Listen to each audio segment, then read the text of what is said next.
प्रसाद गुप्ता जी।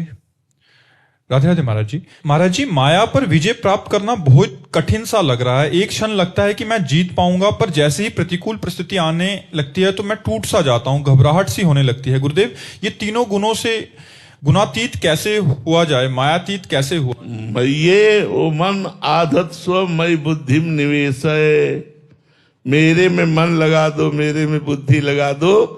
भगवान कहते देवी हिषा गुणमयी मम माया दुरत्या मामे ये प्रपद्यन्ते माया में ताम तरंते।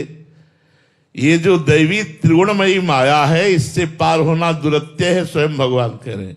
अगर इससे पार होना चाहते हो तो मेरे चरणों की शरण में आ जाओ, भगवान की शरण में होकर गीता जी का स्वाध्याय करो, श्रीमद् भागवत का स्वाध्याय करो, संतों का सत्संग करो, खूब मंत्र नाम जप करो। जो दुख सुख आवे भगवान का कृपा प्रसाद अनुभव करते उसे सह लो, देखो निकल जाओगे।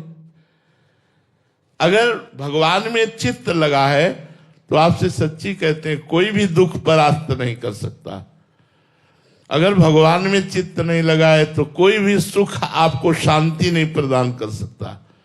भगवत विमुख को त्रिभुवन का राजा बना दिया जाए, सब भोग उसे एक साथ दे दिए जाए, तो भी वो कभी तृप्त व शांत नहीं हो सकता। और भगवत शरणागत भगवत चिंतन करने वाले को एक साथ दुनिया के सारे दुख दे दिए जाए तो भी वह शांत नहीं हो सकता, क्योंकि भगवान आनंद समुद्र उसके हृदय में स्थित होकर के वो सामर्थ्य देते जिससे वो सब दुखों को भूल जाता है। इसलिए विश्वास करो, आप भगवान के नाम जप में बड़ी सामर्थ्य है, टूटो मत। देखो, ऐसा नहीं कि हम केवल प्रवचन कर रहे हों, कैसा दुखमय जीवन है, लेकिन आपसे सच्ची कहता हूं, मुझे एक मिनट भी कभी दुख का अनुभव नहीं होने देते प्रभु। हर समय हमारा हृदय आनंदित रहता है, हम प्रसन्न रहते हैं। आप इतने सुखी नहीं होंगे जितने हम सुखी हैं। क्यों? आपका कहीं ना कहीं संसार से राग है, हमारा प्रभु से संबंध है, तो ना मरने का डर है और ना इस रोग का दुख है, हर समय आनंद बना रहता है। इसलिए सबसे प्रार्थना करते हैं, यदि सुखी होना चाहते हो तो प्रभु के चरणों का आश्रय ले लो, नाम जप करो। 24 घंटे में 24 मिनट ही प्रभु को दे दो, तुम्हारा मंगल हो जाएगा। 24 मिनट नाम जप करने लगो, तुम्हारा मंगल हो जाएगा। आप शुरू तो करो। अब आप शराब पिएंगे, मांस खाएंगे, गंदे आचरण करेंगे तो आप दुर्गति को प्राप्त होंगे, अशांति को प्राप्त होंगे, चिंता भय शोक ये आपको ग्रसित कर लेंगे, आप डिप्रेशन में चले जाएंगे, ओवर थिंकिंग इतनी बढ़ जाएगी कि आप शांत नहीं रह पाएंगे।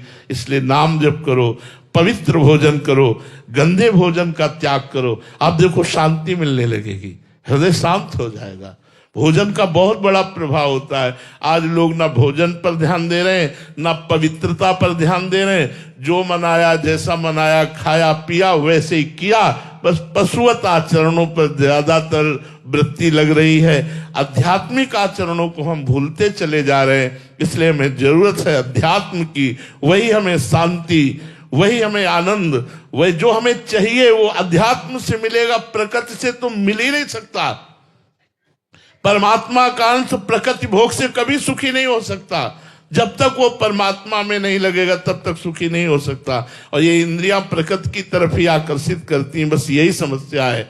इसी समस्या को सुधार लिया जाए तो माया पर विजय प्राप्त हो जाएगी, और वो है भगवान का नाम, भगवान के गुण, भगवान की लीला, चरित्रों का गायन श्रवण, भगवान के संतों का संग। इससे बहुत जल्दी लाभ मिलेगा, बहुत जल्दी लाभ मिलेगा।